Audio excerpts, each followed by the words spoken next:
welcome to Dead Air Live. Did you know that was the name of the show? I had no idea. Yes, whatever that means. But I loved in the green room how you warmed us up. Could you share that with our audience and me now? Absolutely. I would love to welcome everyone. I know there are some friends in Portugal and New Zealand who are watching, and special thank you to them for staying up late. So what we'll do is we'll breathe for a few moments. And your eyes can be open or closed. And I like looking at you. I like looking at you too. Maybe we'll look at each other. I thought the whole show could be that, but you vetoed that. It might be an improvement over what we say. Words I'm trying. I'm learning. Yes. So we take a breath. And we just feel. Wow. And we take another breath. And I feel a little bit anxious. I'm a human being after all. Oh. And I feel excited. I love being on camera. Oh, my. In another breath, I invite both of us to be with each other and the audience in this moment. And I would love to bring the intention in. The first intention is what we have already been doing together, right in this moment, is to feel. Wow. I'm learning from you to feel every moment. Some of the feelings are not very pleasant. Sometimes. It was so much easier before you introduced us to just be in my head. And the second intention is to talk about love.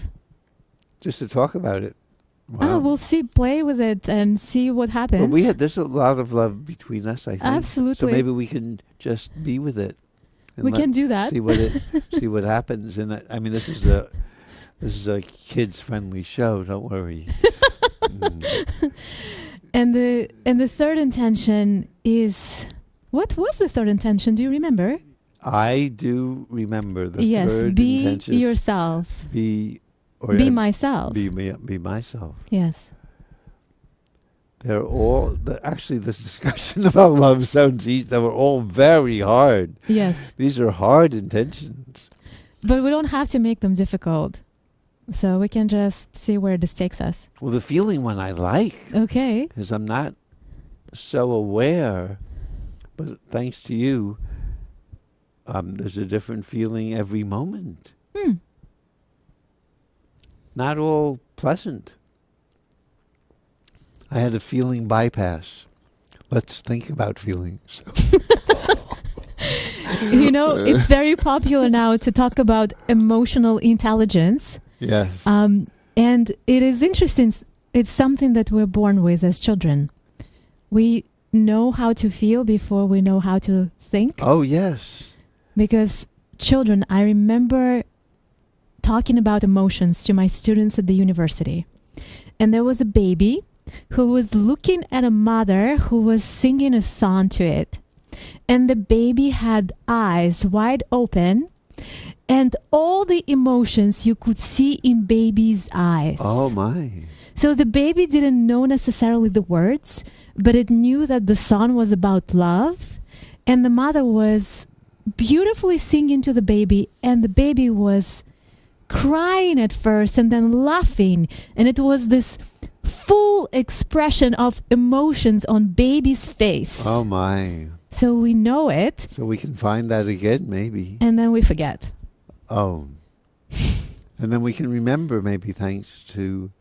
So I love what you said at the beginning, to have a feeling, and did you say breathe into it or breathe with it? I was using breath to just become aware of the feeling.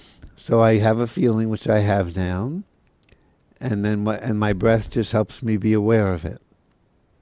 Because you stop your head from thinking. Oh, do you want to tell people how you handled your breakup from the man you most loved in your life, if you'd like to share that. I think it taught me so much. Tell our audience what you did. Okay, it's a little bit vulnerable, but I will share. Yes. So I was going through separation from a person that I really loved so much. And I knew that I needed to heal, and I had so much pain about the separation.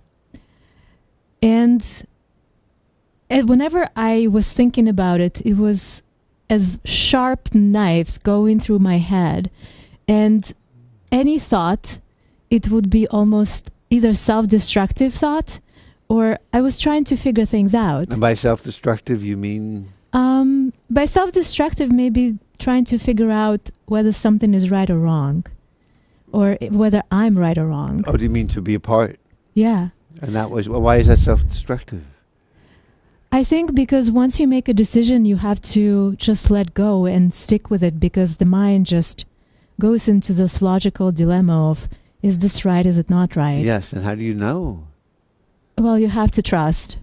Trust that you made the right decision? Yes. But people get back together after they get apart. Well, you can make the decision for the moment, right? You don't know what happens in the future, but at the moment, this is what you deal with. But back to the feeling, and I gave myself a week to just feel, and I told myself I will not think a single thought. Wow. So, and it was a very interesting experience because there was so much pain. And I said to myself, I'm allowed to feel anything that I feel. I can feel as much pain as I am feeling in the moment. Yes. But I cannot think. Oh my. Thank you. That's a gift, though. I'm always thinking about what I can do to help. And you know what I was doing? As soon as I would start thinking, I would just go to sleep. I said, okay, you're beginning to think. Take a nap. Take a nap. Oh my. This is a great gift. If people have the week to do this, yes. Or they can do it in little amounts of time. Sure. Maybe 10 minutes. Absolutely. Hi. And what I notice through work with my clients, because I'm a healer and I'm a coach, a life coach, is when we're able to heal and when we're able to feel, we're able to heal much faster. Because the time that people say time heals, but I would say feeling heals. When you're able to feel, it's almost as this energy is not being stuck. We're not resisting whatever is happening. And really, it's not only applied to separation, but any sort of change. Change is very difficult for most people. We're very good with habits. We're very good with routines and going along with things that are familiar to us. But in order to evolve and progress, we need to change all the time.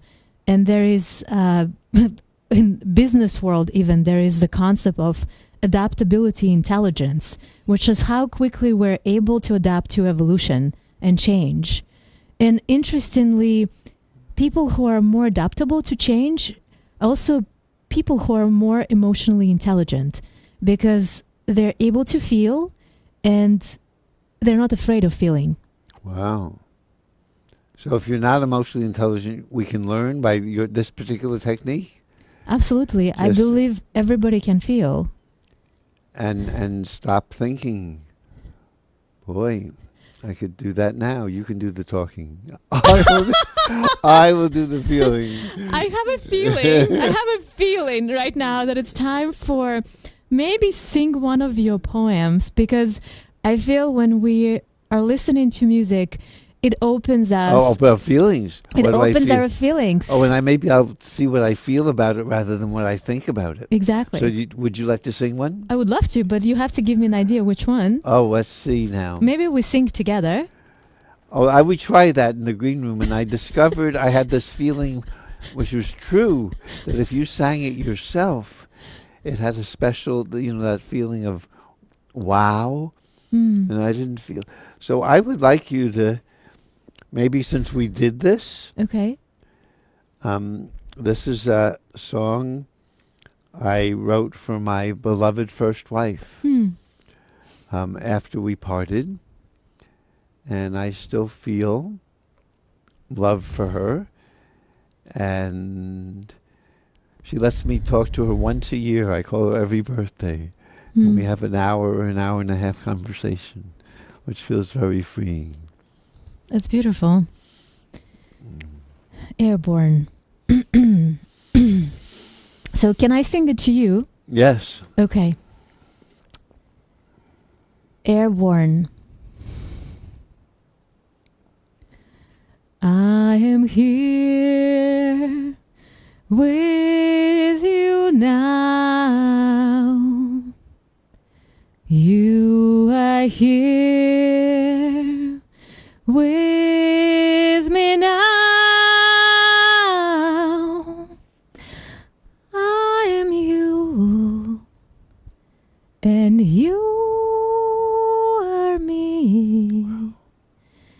And when that's true, we both see that all nights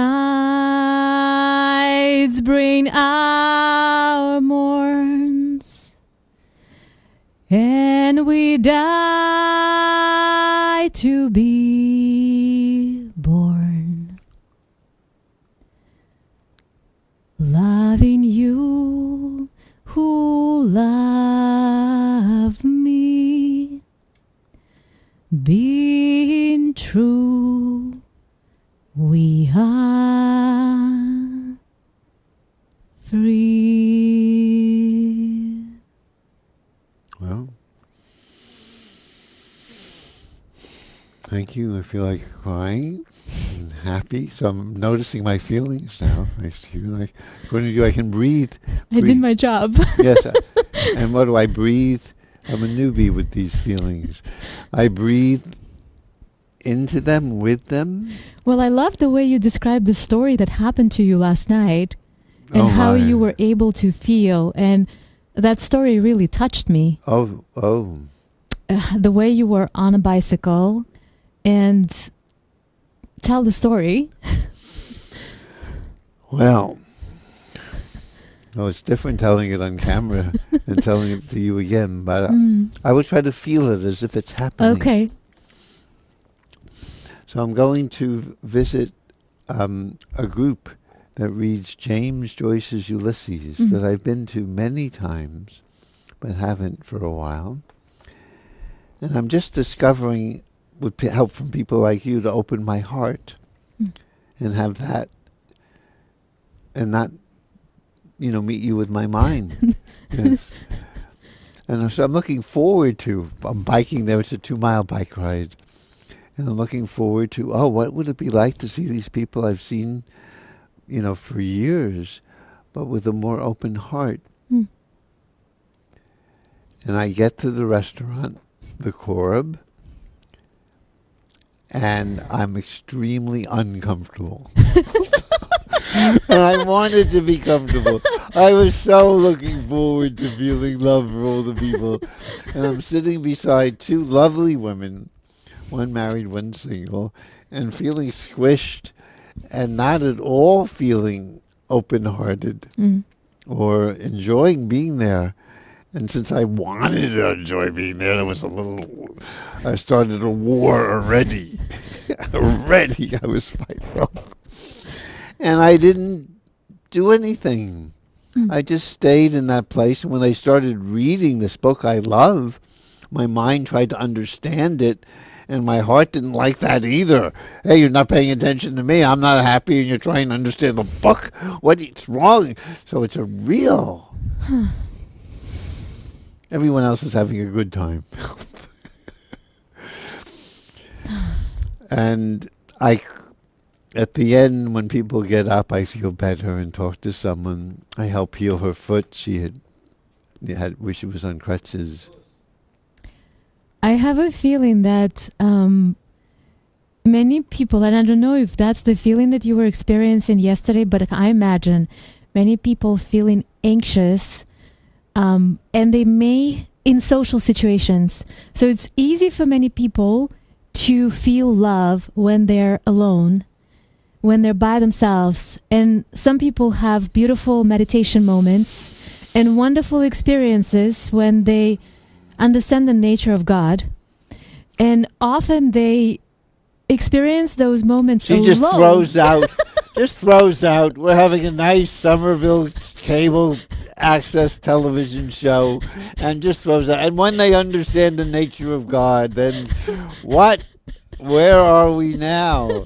What does that mean? We're still on the same topic of love. What is the understanding the nature of God? It's hard enough to get God to feel God, which would be very nice. Right. But it's very interesting to know that people have those moments in solitude for the most part.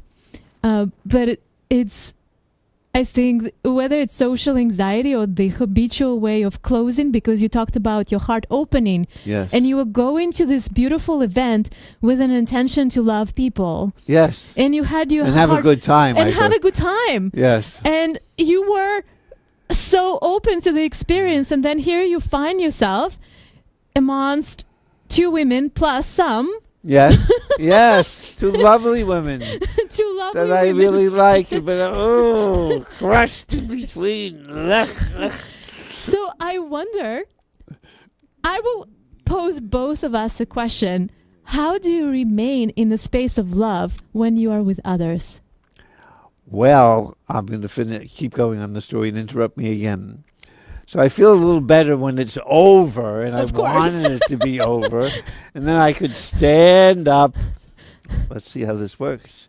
Well, I don't think you can stand up. No, I trapped myself. See, that's what happens. I trapped myself. That's what happened yesterday too. Yes, yesterday. So at the end, when it's over, I'm standing up and talking to someone on crutches. And then I do. This is someone I've known for years. And I do feel more love for her. Aww. And that was very nice. And we hugged goodbye 3 times.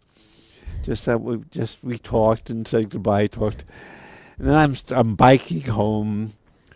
And I hear, I'm lost. I know how to get home. And it's a mantra that just goes in my mind.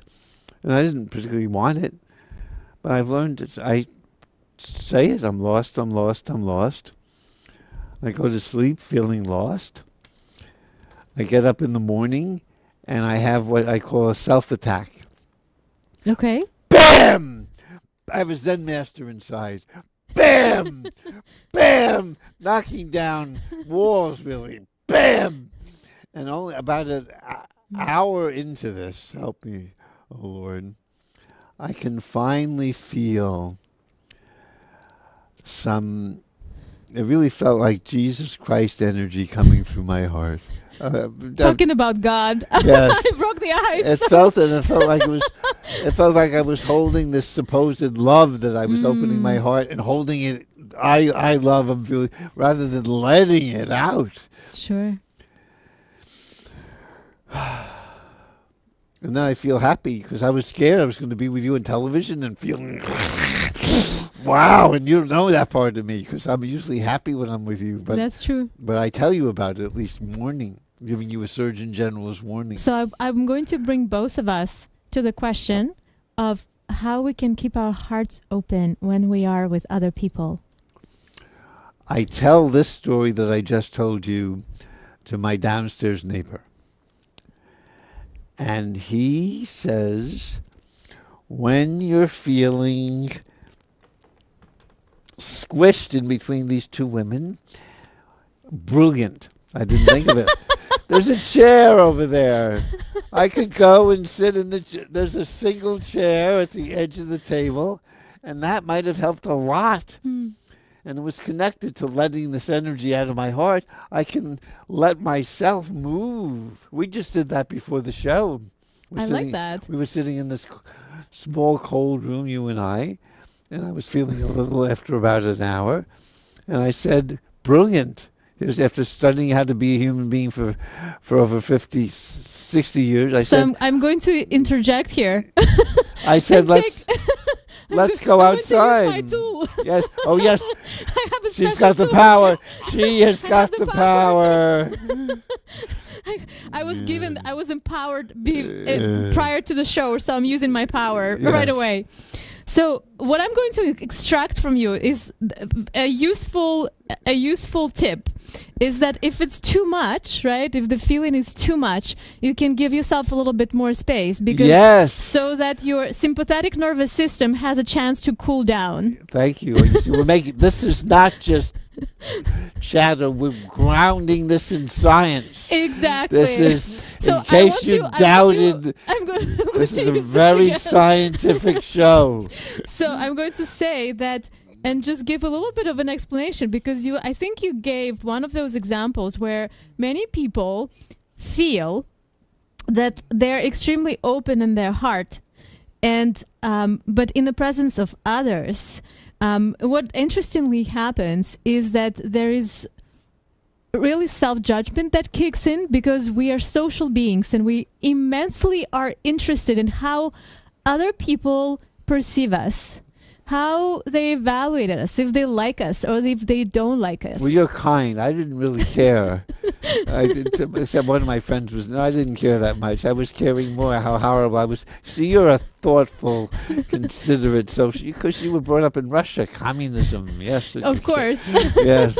There was immense amount of unconditional love during that time. Yes, But I think that it's important for people to understand why this happens, because we're so connected to each other, and we feel when another person rejects us, even on a subtle level. And maybe it's not an obvious rejection, but it's a subtle withdrawal of energy.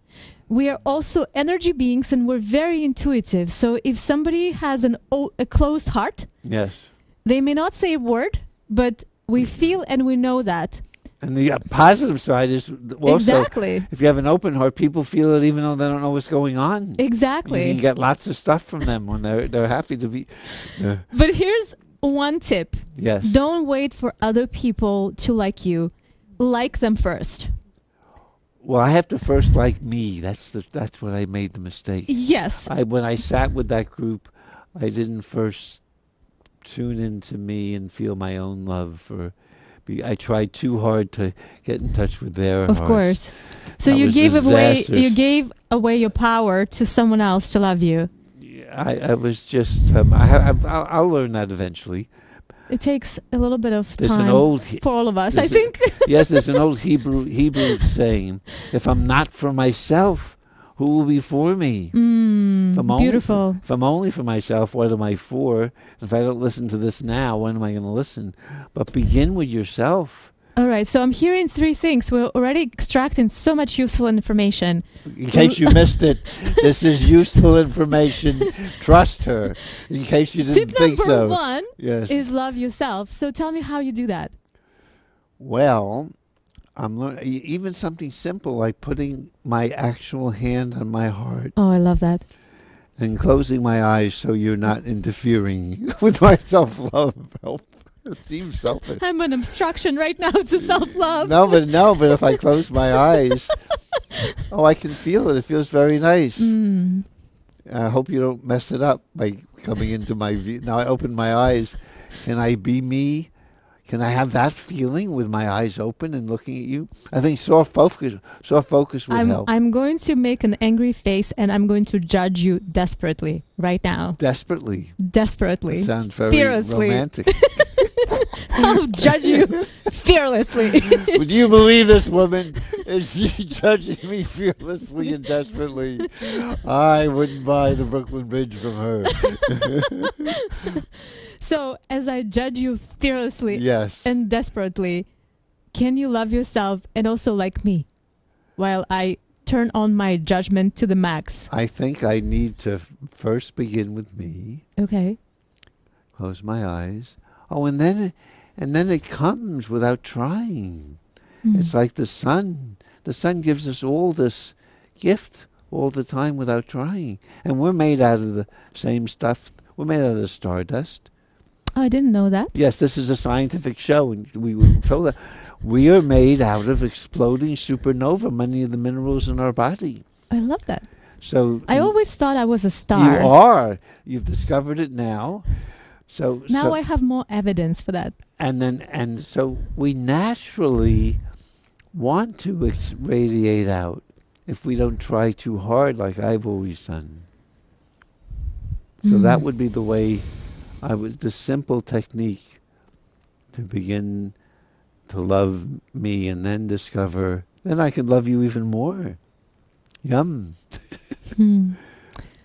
I remember a few years ago, interestingly, many memories are connected to difficult life transitions. A number of years ago, I was in a very difficult life situation, and every morning and evening, I would practice self-compassion exercise. I would do exactly what you were describing. I would put hands on my heart, sometimes on my belly too, and I would. That's very nice. Yes. And I would remind myself that I'm a human being, and I'm allowed to have emotions. I'm allowed to have different life experiences. I'm allowed to be in doubt sometimes. I'm allowed to not know. I am allowed to make mistakes. Wow. And I am allowed to be peculiar. To be what? Peculiar. Oh, yes. Oh, I love it. I'm going to cry. All these feelings. Thank you. These are gifts. I hope to our audience, at least to me. What do you mean, Edge? What? Now, And I'm thinking, what is it to be ourselves? Were you yourself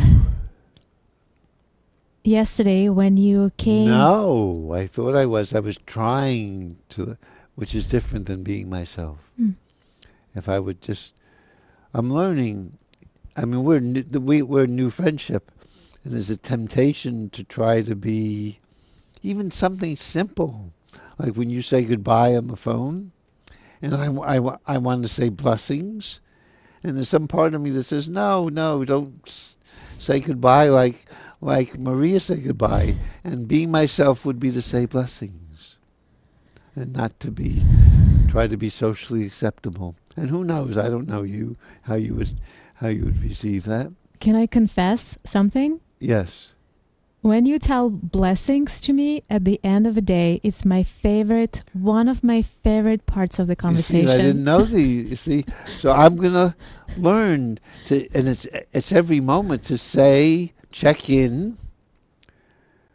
Excuse me, I can say that in the conversation. I need to check in. Which we can do now on the show, really. I think I think I'm being myself on the show. And not only be myself, but have feelings, which is at the moment sad. I don't know, and I don't know why. Maybe I have better taste, and I'm sad that this self is being myself. Can I share the part that is also being myself? Yes, please. So even though a lot of the experiences I've shared today, they were connected with transitional periods of my life. What I also learn when I'm able to feel one spectrum of emotions and feelings, I am so much more I have so much more joy in my life. You're going to give us maybe an example if you can? I think it is daily life. It's when I wake up in the morning and I look out of the window, it feels that I am ready to catch joy. Wow. I'm always ready. I'm always there on the point of awareness and readiness, because I know part of it is inside of me, but part of it I can also get from everywhere. And so instead of being in my mind and thinking about things, when I'm able to feel, I'm not scared to be human, or as much as I'm trying not to be, to accept myself, accept my humanness, then I'm not scared of getting angry or feeling some emotions that people may label is undesirable. So when I accept my humanness, then I'm not caught in the situation of if this thought is good or is it bad. Yep. And then I am just ready. I'm always ready to see what comes my way and be excited. I could really be excited. Well, I can see it. You're doing it now. Wow. And from this excitement, it takes very little. Sometimes I walk on the street and I look into people's faces and I see someone smile, and it feels as if I'm catching the smile and it becomes mine. It fuels me and energizes, and I feel their joy and it becomes mine, and we share it. I'm beginning to feel that too. Like I'm a tree, and talking to you is like another ring around my core, and I can walk away and have that with me. I'm a bigger tree after this conversation on TV. So thanks for being part of my tree. You know what? A friend told me this weekend. She heard a program on the radio about how trees communicate through the root system. And in the past, it was thought that trees are just to themselves, that they are concerned about their own survival, to preserve space in the forest for them to grow and look for the sun. But what scientists have discovered lately is that trees actually pass nutrients and information to each other. And so the tree that may have more access to the sun or water, it would pass through root system those nutrients to another tree.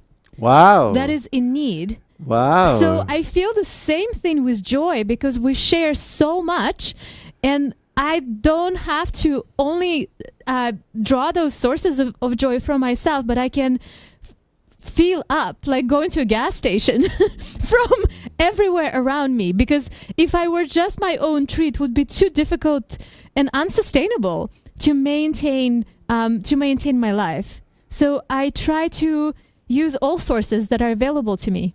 Oh, I'm glad to be a source. Oh, you're a great source. Oh, good. You're an amazing source. Everyone's got their niche in life.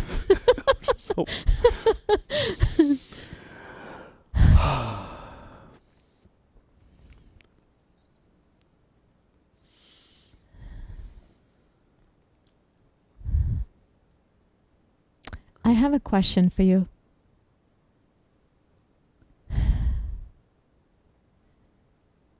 You told me that you have studied about love for more than 50 years, and only recently you started understanding what it means. So what is it that you have discovered?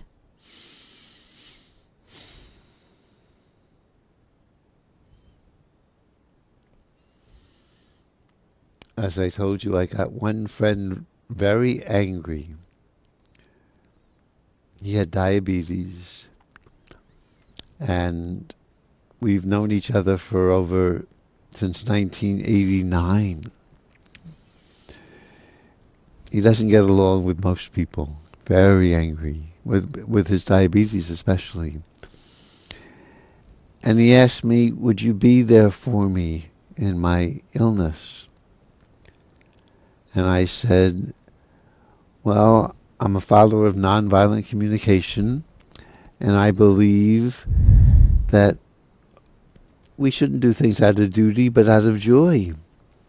And it might be, like the founder of nonviolent communication said, he was driving his kids to school every morning early, and it wasn't joyful until he reached down deep inside and discovered he wanted them to get a good education, and he could find joy in doing that. And he said to me, that's not good enough. I don't want to be lying on the floor in a diabetic coma, and I want you checking in to see if it brings you joy or not, to help me not die. So I go to my friends and I tell them I need a new mantra. I can't just check in. And we came up with this new mantra, which is, if you need help, which is certainly true from me to you, and if you would say things I don't think you would, I want you to be there for me. I would say, Maria, which is true, I would love to help you. Let's discuss or discover ways in which I can. So I don't feel like I'm a slave to you for whatever you want. And that feels so good to me. It feels like I'm flying out of myself and being and that we can be a team in discovering how we can care for each other without, dutifully I have to be there or you have to be there for me. So that was a new way of loving people like you. Just that mantra. Let's discover ways that I can be helpful to you when you need me.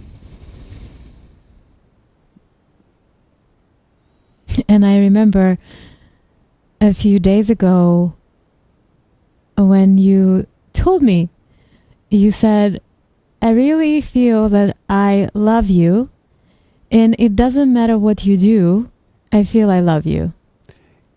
Yes, that's somewhat new Or to maybe me. in that It's safer because it's a spiritual romance. Thank God. it's a spiritual romance. Thank God we're 40 years different in our age. Blessed be, so I could love someone it might be harder if I was 42 Yeah. and met you. That might be too scary. This But is a little you less know what? scary. I'll tell you my part of the story. My part of the story is that I thought to myself, how did I deserve this?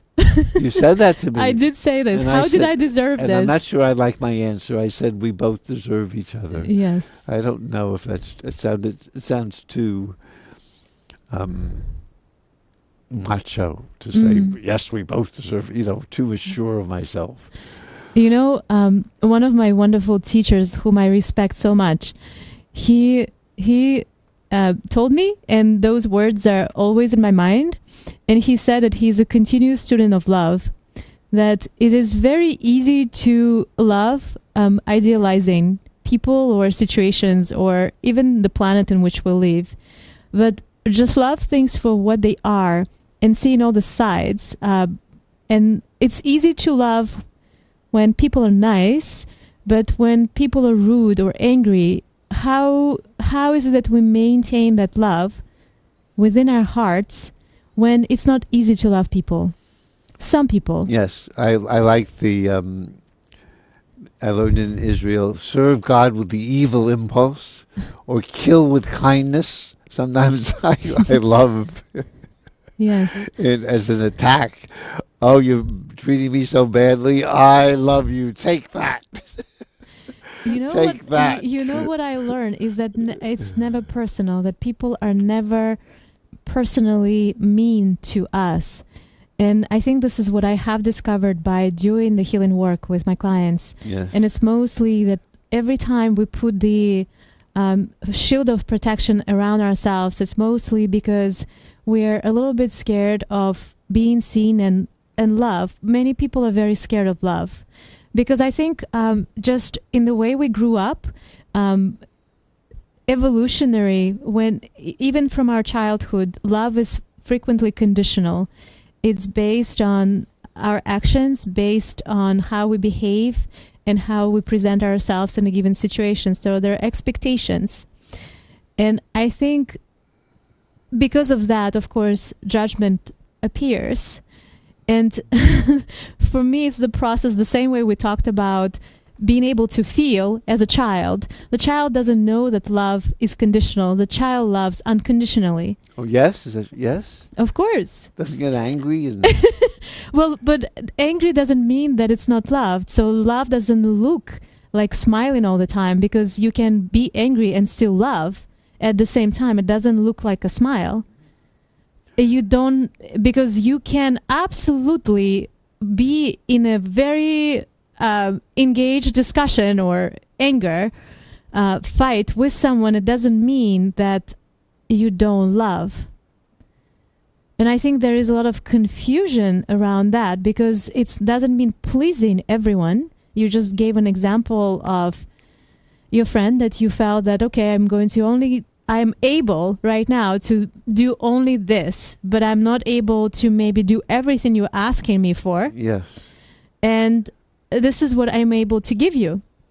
And so what feels to me right, it's those boundaries. And you also spoke about being connected to yourself and knowing what is true for yourself in a given moment. So I think those two elements of being true to yourself, being present, and we started with the breath, the show that connecting to yourself and knowing what is true, then you're able to love authentically. Yum. Speaking of energy healing, if people want more information about what you do, you have a website, yes? I do have a website. Which is? My website is my first and my last name. And I have to tell you something. I have 2 Y's. One is in my first name and Y is in my last name. Could you spell it, your website yes. for us? Yes. MARIYASHIYKO.love. .love. .love. How'd you get that? It was special. Yeah, you have to pay. It was you a paid, gift from a special person. Did you pay extra to get .love? I did. Oh, wow. But it was a beautiful gift from a friend who chose it for me. How much does it cost to get .love? Not that much, to be No, honest. no. Boy, you're special. I don't know any other .love people. Oh. Not many .love people. I love it. It grew on me, but I love it now. So you had 3 intentions for the show. Have yes. we covered it? The first intention, our first intention was to feel. Yes, which we've done. You've taught us very well. Taught me very well. The second intention was to love. To explore what it means. To explore what it means to love. Yeah. I feel we haven't fully finished that. No, we have a few more minutes to fully discuss what it means to. And the second one, and the third one is to be yourself. We've explored a bit yes. of those. So you think you'd like to explore more the concept of love, and I want to connect it to creativity.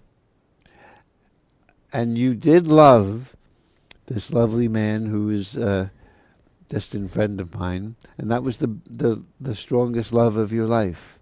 That is true. And want to say what's involved? Are there special times when you loved him that you can think of? Oh my, because it was new to you, yes? Absolutely. So what was it like? Could you think, has any particular moment come to mind when you were loving this man and say, oh my, I love this man? I think it's a perfect combination of love and creativity. I think when we were authentic together, when we were completely open and vulnerable and sharing our fears. Do you remember a particular time and place where this was happening?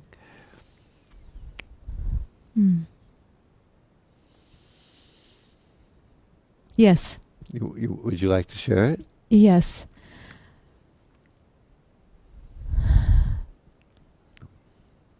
It's very vulnerable, but it's a beautiful... Well, this is Somerville. They can handle it. Okay. These are the Somerville people. They can handle vulnerability.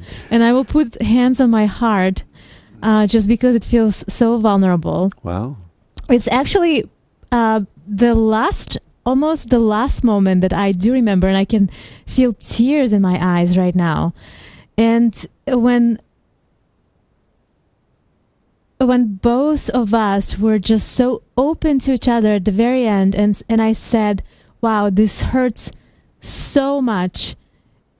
Can you take this pain away? And he's a beautiful, conscious person. And when he initially started, when we're in pain, we tend to blame or reject. And with all the consciousness that he is, there was a tiny, tiny taint of that. And then he said, honey, I'm really sorry for doing this to you.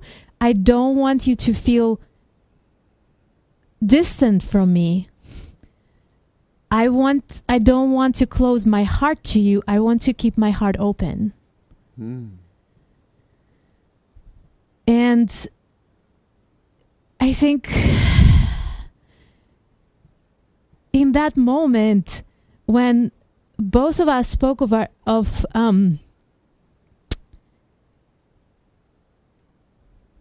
truths, and wow, I feel tears right now, which is beautiful. Really beautiful. I feel them too, actually.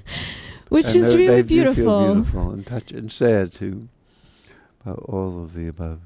But I think this moment, it was this moment of pain and joy together, because I could see how, even in the moment of great pain, you can still love.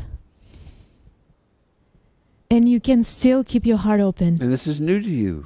That is completely new to me. Even for that, it was worth the experience. Even for that.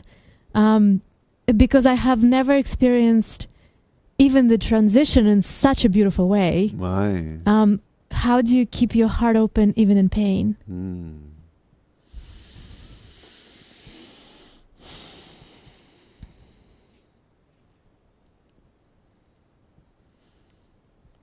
Maybe it's time for you to sing another song. I think so too. I think it's time. Well, two come to mind. Okay. The very first one, perhaps, which I think you've heard me sing, If You Ever Need a Friend, or How Bad Can You Be? How Bad Can I Be If You Love Me? Is there any particular one you'd like to sing?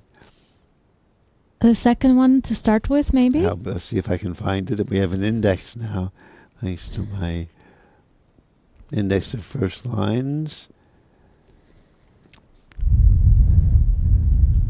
Gee. June 30th. It's close. June 30th. Yes. Oh yes, this is a wonderful book. Instead of the page numbers, there are dates. It's June 30th. I have it if you want it.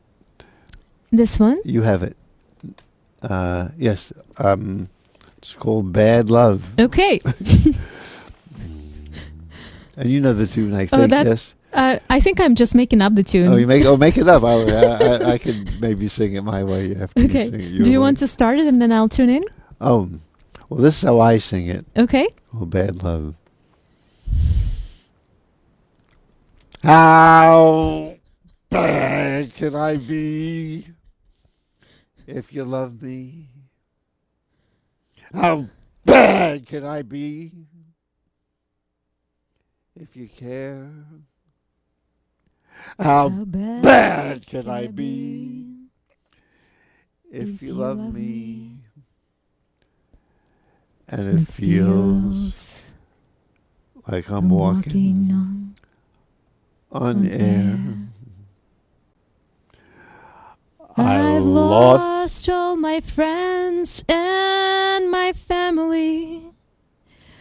I've lost all my money and home. But how bad can I be if you love me? Even if I'm all alone. How bad can you be if I love you? And how bad can you be if I care?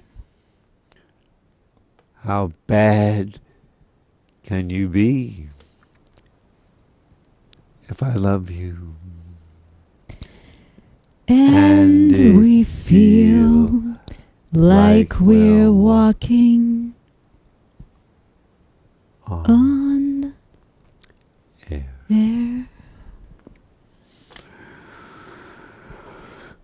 Thank you for singing my home song with me. We're feeling so much. Oh, we are. In Yes, this I'm learning show, we're feeling and they don't have to be so happy. I'm much. learning they don't have to be happy feelings. It's so nice. They can be so nice to... My cousin told her children... And I'm going to choose a second. Okay. Oh, this is the one I want to sing. Serious laughter. Let's be serious while silly. So we're seriously silly, and silly being serious. So we're seriously serious. Thank you for laughing. Thank you, thank you, thank you.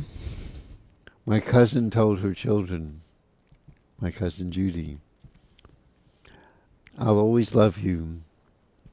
Like has to be earned. I'll always love you. Like has to be earned. So I don't always have to like you.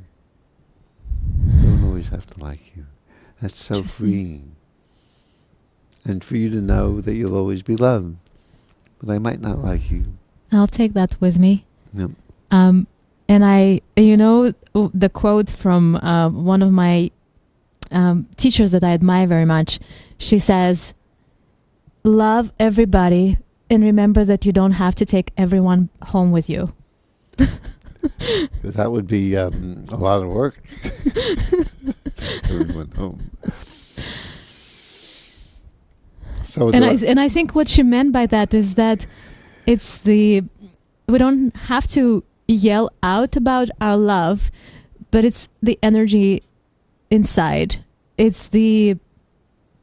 I think children love everybody. They have this presumption that everybody's good. You had a different childhood than I had. I didn't like anybody. Unless you prove otherwise. Or love anybody. No. Maybe my father, but he left us to go to the war. So that was hard. And so I take her words. As come with this almost naive and childlike sense of naive, not necessarily trusting that everyone is good, but mostly being a mirror of potentiality for people to be good. Because I think the biggest gift that many of us have is to show people their potential. And I believe that every person has a potential to be good. And sometimes they need a reminder and an opportunity to show that. Mm-hmm. And so when we enable without judgment to just for another person to express their best side, then they step up. They may not step up the first time, but maybe after second time, or they're tentative sometimes, they're afraid to step up and see the beautiful side of themselves. Can you think of, this is a hard question you might not be able to answer on the spot. Can you think of a time where that happened either to you or to someone you helped see their better side? I'm discovering that with my roommate. Oh, wonderful. I'm sure I do have as well as you tell your story. Oh, you do? No, you go ahead. No, I thought I was just going to give you time. If you have one, tell me right now. I'm thinking about my father. Mm-hmm. And I'm thinking... Back in Russia. He's back in Russia, yes. Yeah. And when I think about him, I decided a few years ago that I will simply love him. And we have some challenges. A little bit more about my story. I'm not going to go into details, but there have been many challenges. And something shifted a few years ago when I decided to simply love him. Wow. And can you do that with your heart? Just decide? Heart. Hey, got new command. Yes. Love that man, that very difficult man. Now does it work? That works? You know what? I realized that it's a choice, that love is a choice. Wow. The same way as forgiveness is a choice. Nobody needs to ask us to forgive them. Yes. We can choose to forgive, we can choose how we feel, and we can choose to love as well. We can choose to love someone? We can choose to love, yes. Just like that? I would not lie if I say if it's just like that. Yep. It took me some time. Oh. But eventually it was a decision. Eventually I said, I'm deciding to love just the way he is. You see, I did that with my mother. and I was guilty of spiritual bypass.